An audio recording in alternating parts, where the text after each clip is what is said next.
हाँ तो hello brilliant students, class 11 physics chapter आपका 8 है, ग्रेविटेशन का पार्ट 8। तो पार्ट 7 में हमने स्टार्ट किया था Kepler law of planetary motion, जिसमें हमने आपको बताया Kepler first law. Kepler first law में हमने बताया था कि each planet revolving around the sun in a elliptical path. जितने भी प्लैनेट होते हैं सन के चारों तरफ रिवॉल्व करते हैं एक इलिप्टिकल पाथ में। अब आप लोग हेड डालेंगे second Kepler second law over law of area. तो प्लैनेट, इसमें केपलर ने अपना दूसरा लॉ क्या बताया, कहा कि दूसरा लॉ तो दिया और देते हुए क्या बताया कि प्लैनेट कांस्टेंट स्पीड से नहीं चलती। जो भी प्लैनेट है वो प्लैनेट कांस्टेंट स्पीड से नहीं चलती, यानी आप कह सकते हैं planet do not revolve around the sun. क्या लिख सकते हैं, planet do not revolve around the sun with constant speed, with constant speed means ये हुआ कि जितने जो भी प्लैनेट हैं वह कांस्टेंट स्पीड से इलिप्टिकल पाथ में सन के चारों तरफ रिवॉल्व नहीं कर सकते हैं कांस्टेंट स्पीड से, विथ कांस्टेंट स्पीड। यानी और क्या बताया, और ध्यान दीजिए केपलर ने, जैसे ये आपका एक इलिप्टिकल पाथ है, ध्यान दें ये एक इलिप्टिकल पाथ हमने ले लिया, ये आपका इलिप्टिकल पाथ है, यहां पर है आपका सपोर्ट दैट सन।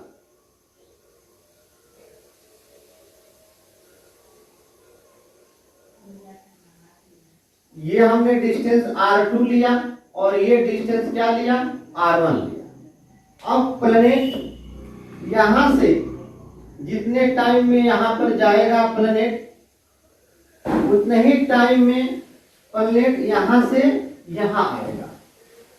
किस वेलोसिटी से, v2 वेलोसिटी से, और यहां पर v1 वेलोसिटी से। जितने टाइम में प्लैनेट a से b जाएगा उतने ही टाइम में प्लैनेट c से d जाएगा, लेकिन स्पीड में क्या होगा, डिफरेंस होगा। मीन्स यहां पर यह हुआ, ध्यान दीजिए कि जो प्लैनेट सन के, जब भी प्लैनेट सन के नजदीक होगा तो उसकी स्पीड क्या होगी, ज्यादा होगी, और सन से दूर जाएगा तो उसकी स्पीड क्या होगी, कम होगी। यानी जब प्लैनेट के पास, जब प्लैनेट सन के पास होता है तो उसकी स्पीड तेज होती है, और जब सन से दूर जाता है, देखिए ये डिस्टेंस कम है और ये डिस्टेंस आपका क्या है, मैक्सिमम है। तो सन से जब प्लैनेट दूर जाता है तो उसकी स्पीड क्या हो जाती है, धीमे धीमे कम हो जाती है। यानी कह सकते हैं planet move faster, planet moves faster when it is near to sun, when it is near to sun। जब सन के नजदीक होता है तो प्लैनेट की स्पीड क्या होती है, फास्टर होती है, तेज होती है, एंड स्लोअर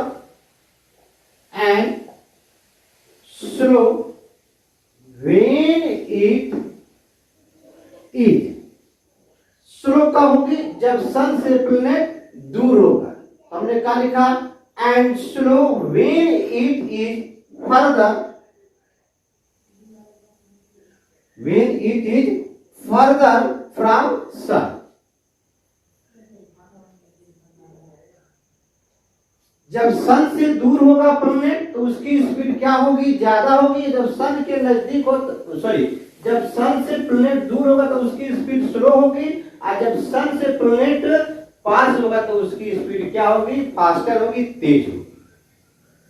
और उसके बाद अपना लॉ क्या दिया, कहा कि the line joining to the sun and the planet, the line joining the sun and planet. The line joining the sun and a planet sweeps. Sweep मतलब जिस तरह स्वीपर एक झाड़ू लगाता है, इस तरह से झाड़ू लगाता है स्वीपर, पोछा मारता है जिस तरह से, उस तरह से यह प्लेनेट मूव करता है. The line joining the sun and the planet sweep out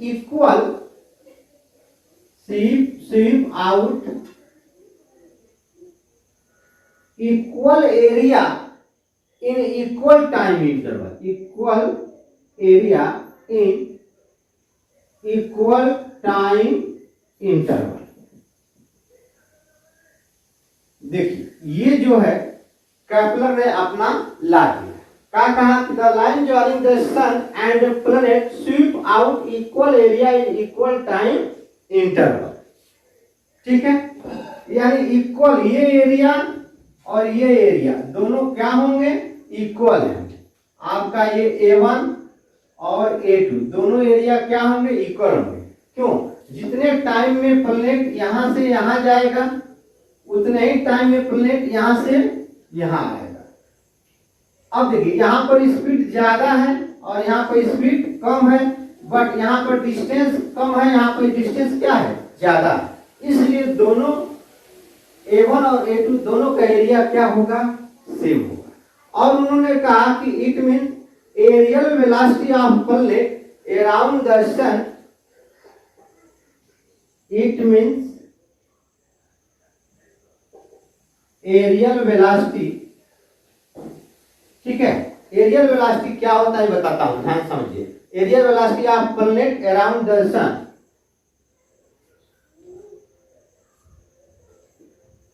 planet around the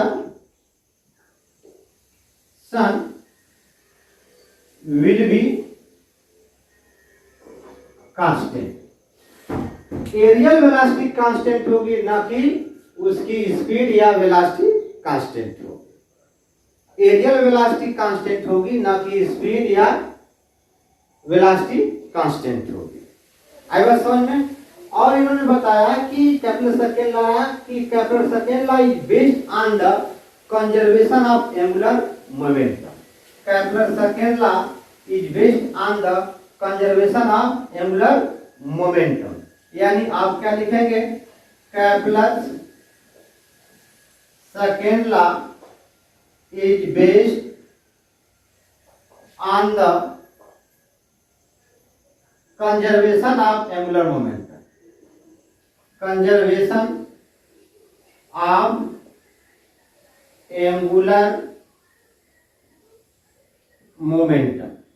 ठीक है, इसको भी मैं प्रूफ करके आपको दिखाऊंगा. इसका प्रूफ भी करूंगा एरिया वेलोसिटी और कंजर्वेशन ऑफ एंगुलर मोमेंटम का. अब सवाल उठता है कि what is areal velocity. Areal velocity क्या है? What is areal velocity? Areal velocity rate of change of area, rate of change of area per unit time, per unit time को क्या कहेंगे आप? एरियल वेलोसिटी कहेंगे. क्या कहेंगे आप? Areal velocity. इनसे सुने केपलर ने क्या कहा? केपलर ने कहा कि planet do not revolve around the sun with constant speed. जो भी प्लैनेट है सन के चारों तरफ इलिप्टिकल पाथ में रिवॉल्व करेंगे तो उनकी स्पीड क्या होगी? कांस्टेंट नहीं होगी. इसलिए फिर और दूसरी बात क्या कहा? Planet moves faster when it near to sun. जब प्लैनेट सन के नजदीक होगा तो उसकी स्पीड या वेलोसिटी क्या होगी? ज्यादा होगी. And slower when it is further from sun. अब प्लैनेट सन से दूर होगा तो उसका स्पीड क्या होगा? कम होगा. ठीक है.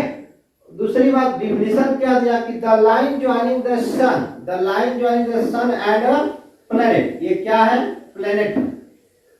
और ये क्या है आपका सन है। तो ये इसकी डिफिनेशन बनाया, the line joining the sun and the planet sweeps out equal area in equal time interval, यानी A1 इज इक्वल टू क्या बोला, A2। ठीक है, equal area equal time interval, यानी A1 अपान T1 और A2 अपान T2। लेकिन T1 is equal to क्या है, T2 is equal to T। तो आप अगर रखते हैं A1 upon T is equal to A2 upon T, तो T से T क्या हो जाएगा, कैंसिल। तो एरिया क्या मिलेगी आपको, सेम मिलेगी। अब आप समझे एरियल वेलोसिटी को, मैं मिटा दूं इसको, जल्दी से वीडियो को पॉज करके नोट कर लें, तो मैं इसे मिटाता, जल्दी कर।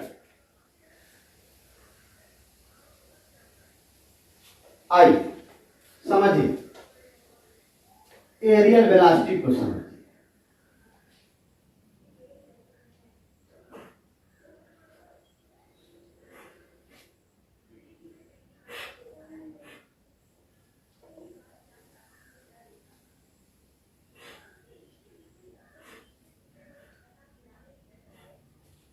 ध्यान दीजिए एरियल वेलोसिटी को। अब ये आपका एक इलिप्टिकल पाथ है, ये इलिप्टिकल पाथ हमने बनाया, यहां पर हमने क्या ले लिया, सन। ध्यान दीजिए ये प्लैनेट सन से R1 डिस्टेंस पर है और यहां पर प्लैनेट सन से R2 डिस्टेंस पर है। तो ये जितने टाइम में ये प्लैनेट यहां से यहां आएगा, यानी पॉइंट ए से पॉइंट बी जाएगा, उतना ही टाइम में प्लैनेट पॉइंट सी से कहां जाएगा, डी जाएगा, और इनकी वेलोसिटी v2 हो जाएगी और इनकी वेलोसिटी क्या हो जाएगी, तो v1 हो जाएगी। और ये दोनों एरिया क्या होंगे, सेम होंगे। Area SAB will be equal to area SCD। दोनों एरिया क्या होंगे, इक्वल। अब देखिए यहां पर ध्यान से समझिए, इसको हम सर्कल के फॉर्म में बनाते हैं समझाने के लिए। यहां पर सपोर्ट क्या है, सन, ये डिस्टेंस r है, यहां पर हमने स्मॉल एंगल लिया d थीटा, ये एरिया है। ये क्या हो गया, परपेंडिकुलर, ये r है, ये d थीटा है, ये हो जाएगा r इंटू डी थीटा, ये हाइट हो जाएगी। अब एरिया का फॉर्मूला है DA small area is equal to half base into height, r into क्या हो गया, d थीटा। अब इस फार्मूले में आप बोथ साइड डिवाइड कर दें dt से, ठीक है, यानी divide by dt, divide by क्या करेंगे, dt करेंगे। ध्यान समझिए डियर स्टूडेंट, तो dA अपॉन क्या हो गया, dt is equal to half r into d theta upon dt। अब ये किसका फार्मूला हो गया, तो एंगुलर वेलोसिटी का, यानी dA upon dt is equal to half r into क्या हो गया, ओमेगा। अब सर्कुलर मोशन में पढ़े होंगे relation between linear velocity and angular velocity, v is equal to r into omega होता है, v is equal to r into omega. तो इस r इंटू ओमेगा को आप क्या कहेंगे, v कह लेंगे, क्या कह लेंगे, v। तो अब आपको फार्मूला मिलेगा, ध्यान दें, dA upon dt is equal to half r। अब r इंटू ओमेगा को आप क्या कहेंगे, v। अब इस फार्मूले में राइट साइड न्यूमरेटर और डिनोमिनेटर से m से मल्टीप्लाई कर, तो यहां हमने m से मल्टीप्लाई किया न्यूमरेटर डिनोमिनेटर। अब ये जो फार्मूला हो गया r v और m, या किसका फार्मूला हो गया, तो एंगुलर मोमेंटम का। इसका formula angular momentum is equal to m v क्या होता है, r। तो dA upon dt is equal to L upon 2m। देखिए मास कांस्टेंट है, प्लेनेट का मास चेंज नहीं हो सकता है, वह सन के चारों तरफ इलिप्टिकल पाथ में क्या कर रहा है, रिवॉल्व कर रहा है, तो सन का मास चेंज नहीं हो सकता है। और इसी को dA/dt को ही आप क्या कहेंगे, एरियल वेलोसिटी कहेंगे, जो क्या होगा, कांस्टेंट होगा, क्योंकि एंगुलर मोमेंटम क्या होगा आपका, कांस्टेंट होगा। और ध्यान से समझिए, सपोज दैट ये मान लीजिए सन है और ये आपका पोजीशन वेक्टर है, इधर लग रहा है आर वेक्टर, और सन हर एक प्लेनेट को अपने तरफ क्या कर रहा है, खींच रहा है, किस फोर्स से, सेंट्रीपिटल फोर्स से, एफ वेक्टर। तो दोनों के बीच एंगल कितना हो जाएगा, 180 डिग्री। और यहाँ प्लेनेट क्या कर रहा है, सन के चारों तरफ इलिप्टिकल पाथ में रिवॉल्व कर रहा है, तो इसका मतलब क्या लग रहा होगा, टाउ। तो tau vector is equal to r vector cross क्या लिख सकते हैं, एफ वेक्टर। अब इसका मैग्नीट्यूड देखेंगे तो आर क्रॉस एफ, यानी आर एफ साइन थीटा। तो आर एफ साइन थीटा क्या रखेंगे, 180 डिग्री। साइन 180 डिग्री की वैल्यू होती है 0, ये टोटल क्या हो जाएगा, 0, यानी टार्क क्या हो गया आपका, 0। जब टार्क 0 होगा तो एंगुलर मोमेंटम क्या रहेगा आपका, कंजर्व रहेगा, यानी torque means rate of change in angular momentum, यानी dl वेक्टर अपॉन क्या लिख सकते हैं, dt इज इक्वल टू क्या हो गया आपका, 0। It means angular momentum L क्या होगा आपका, कांस्टेंट होगा। इसीलिए हमने लिखा कि Kepler second law is based on the conservation of angular momentum. Kepler second law conservation of angular moment पर आधारित है, ठीक है।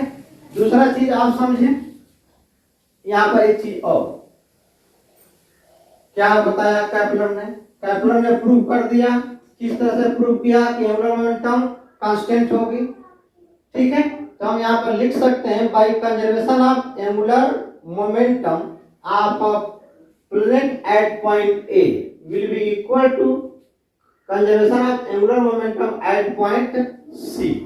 By conservation of angular momentum of a planet at point A will be equal to angular momentum of planet at point C कहें या at point D का equal होगा, यानी J1 is equal to J2, J1 is equal to क्या लिखा, J2 लिखा, या अब angular momentum linear momentum into r, linear momentum p1 r1, ये हो जाएगा p2, यहाँ हो जाएगा r2। अब p equal to m into v, यानी m1 m v1 into r। तो m क्यों m1 नहीं लिया, क्योंकि प्लेनेट का मास चेंज नहीं होगा, m into v2 into r2, m से m क्या हो जाएगा, कैंसिल, यानी v1 into r1 is equal to v2 into क्या लिखा हमने, r2 लिखा। इस तरह से आप V3 इंटू R3 लिख सकते हैं, is equal to V4 into R4 लिख सकते हैं। अब आप देखिए इस फार्मूले से आप लिख सकते हैं V into R is equal to क्या लिख सकते हैं, तो कांस्टेंट, तो V यूनिवर्सली प्रोपोर्शनल क्या हो जाएगा R, या इस फार्मूला से V1 upon V2 is equal to R2 upon R1 हो जाएगा, ये फार्मूला भी मिलेगा। अब देखिए जिसका डिस्टेंस मैक्सिमम उसकी स्पीड मिनिमम, जिसका डिस्टेंस मिनिमम, जिस पोजीशन पर डिस्टेंस मिनिमम उस पोजीशन पर स्पीड या वेलोसिटी मैक्सिमम। यहाँ आप देखें, यहाँ पर R1 है क्या, हाई है, R1 हाई है, यहाँ पर R1 हाई है, तो वेलोसिटी क्या होगी, बोलिए, वेलोसिटी लो। यहाँ पे R2 लो है, R2 क्या है, लो है, तो स्पीड क्या होगी, हाई होगी, ठीक है। इसीलिए हमने लिखा first point, planet do not revolve around the sun with a constant speed. कभी भी प्लेनेट एक कांस्टेंट स्पीड से सन के चारों तरफ रिवॉल्व नहीं कर सकता। जहाँ पर डिस्टेंस कम होगा वहां पर स्पीड ज्यादा होगा, जहाँ डिस्टेंस ज्यादा होगा वहां पर स्पीड क्या होगी, लो होगी, यानी कम होगी। ये रहा आपका कैप्लर सेकेंड लॉ, और लॉ ऑफ एरिया। मिलते हैं नेक्स्ट वीडियो में कैप्लर थर्ड लॉ के साथ, तब तक के लिए इट्स ओके।